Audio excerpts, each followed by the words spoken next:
Good day. Ms. Asayas and I would like to present our study entitled Analyzing Androgyny Language on TikTok. And the rationale of our study is that it is well documented that men and women different in their use of language. It is according to Mulak 1998, Holmes 1995, and Lack of 1990. Androgyny refers to the condition in which characteristics of both sexes are clearly expressed in a single individual, and with the increasing popularity of computer-mediated communication, which is CMC. There has been speculation as to whether gender differences in language use transfer to online platforms. The aim of this study is to examine the language use that describe an androgyny person. So let's go to our research objectives. The study determines androgyny, the language they use that describe them, and specifically it attempts to answer the following questions. The first question is, what politeness strategy is commonly used by androgyny people?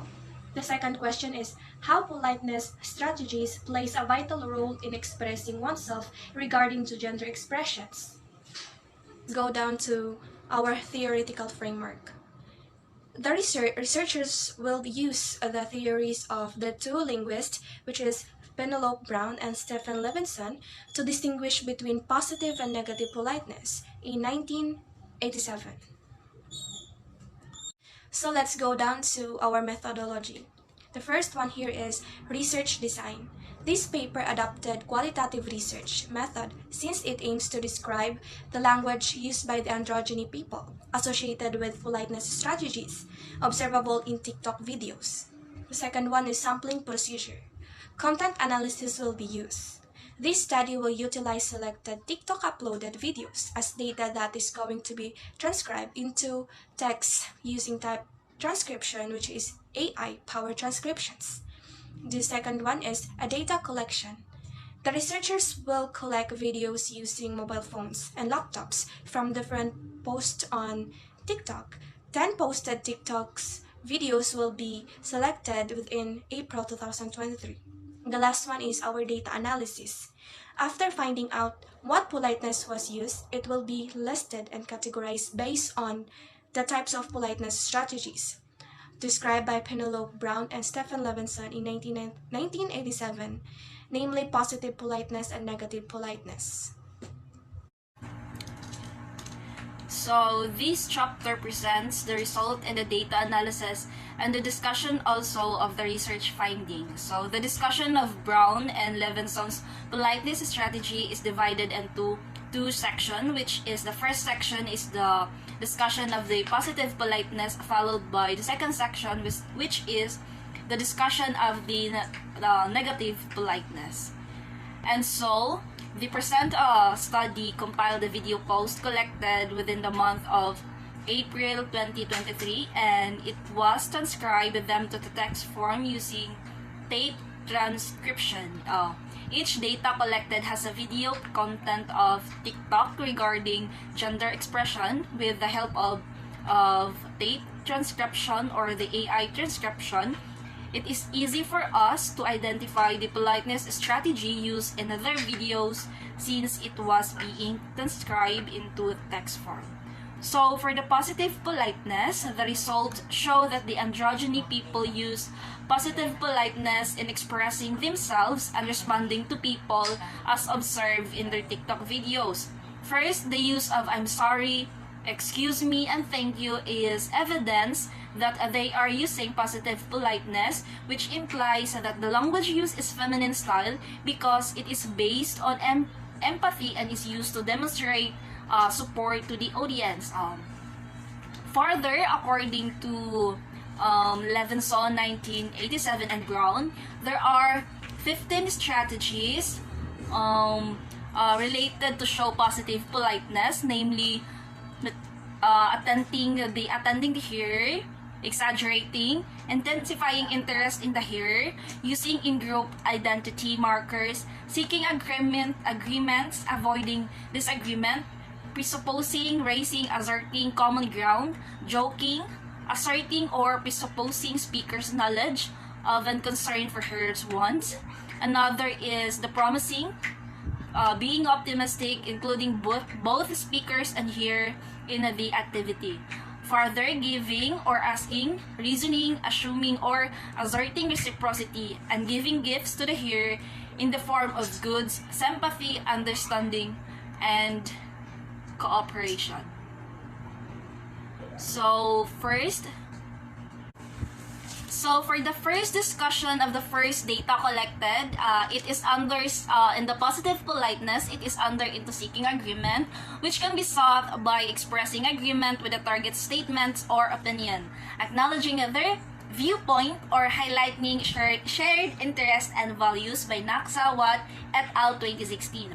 So there, it is listed the data that shows seeking agreement. So this strategy aimed at fostering a positive and a cooperative atmosphere within the conversation by emphasizing the target statements or opinions and acknowledging their viewpoint. And so it creates a sense of unity and collaboration with the target. Next result is into understanding. That is another form of politeness strategy. So understanding, which is the speakers may satisfy the hearer's positive face wants that the speakers wants to hearer's wants to some degree by satisfying some of the hearer's want. Hence, we have the classic positive politeness action of giving gift, not only tangible gifts but also human relation wants, such as being admired, listened to, understand. So, and another results for the positive politeness, which is to exaggerate. It interests, approval, sympathy with the hearer. So this strategy is often conducted with exaggerate intonation, stress, and other aspects of prosodic, as well as with intensifying modifiers. So here it is listed the data collected that signify exaggerate. The example above shows that the speaker has satisfied the hearer's positive face. The word "oh my god" there indicates exaggerate intonation. Thus, the speaker attains and has satisfied the speaker. Follow with intensifying interest to the hearer. This is used to intensify the victims so that he wants to be involved in the conversation. By Seftanginish 2007. So the speaker used a vivid explanation or description, and therefore it can pull the hearer right into the middle of the event being discussed, even by using metaphorically at any rate, thereby increasingly their intrinsic interest in him. So the data is being listed there. So it shows that the two data above, that speaker intensifies the interest to the hearer, and the speaker convince the hearer because the speaker's great explanation gets the attention of the hearer and makes the hearer involved in the conversation. That can be seen in the scenario that it is indicated that it intensified the interest of the hearer. Another thing is the asserting or presupposing the speaker's knowledge and concern for the hearer's wants is the strategy done by asserting or implying knowledge of the hearer's want and willingness to fit one's own wants with them.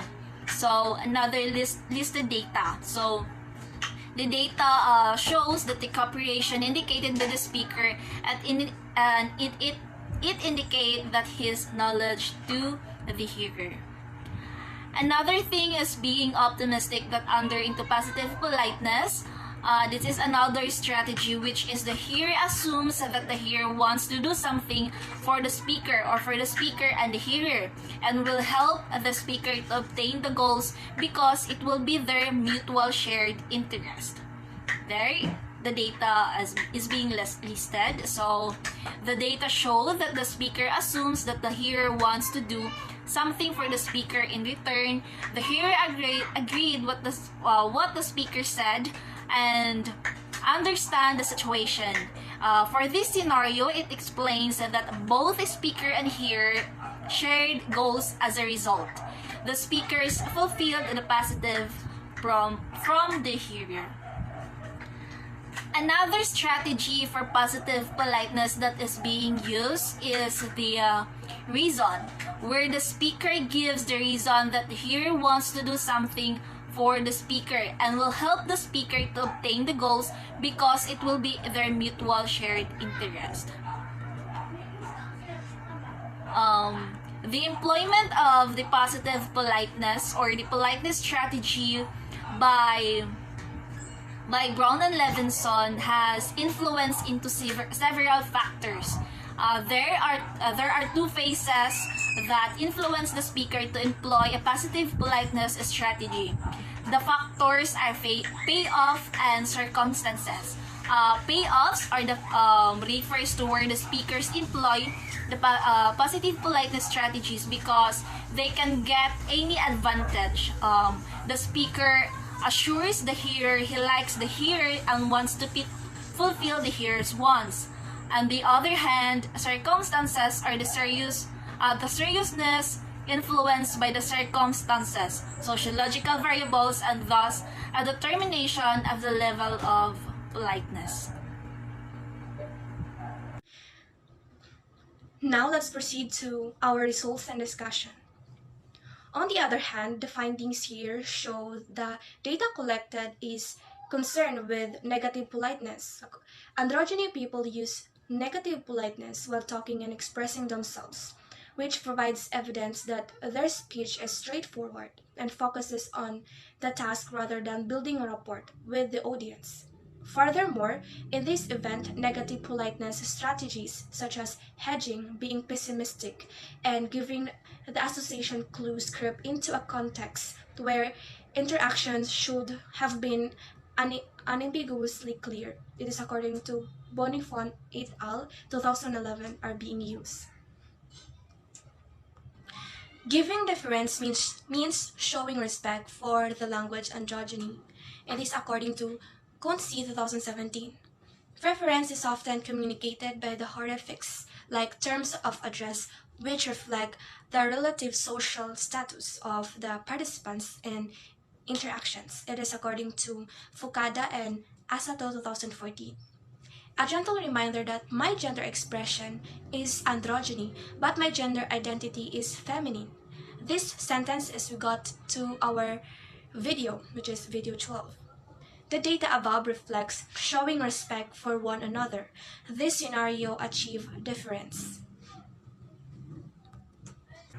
From all the data presented, the result of the analysis indicated that the language style of androgynous people is all concerned with positive politeness and less focused on negative politeness.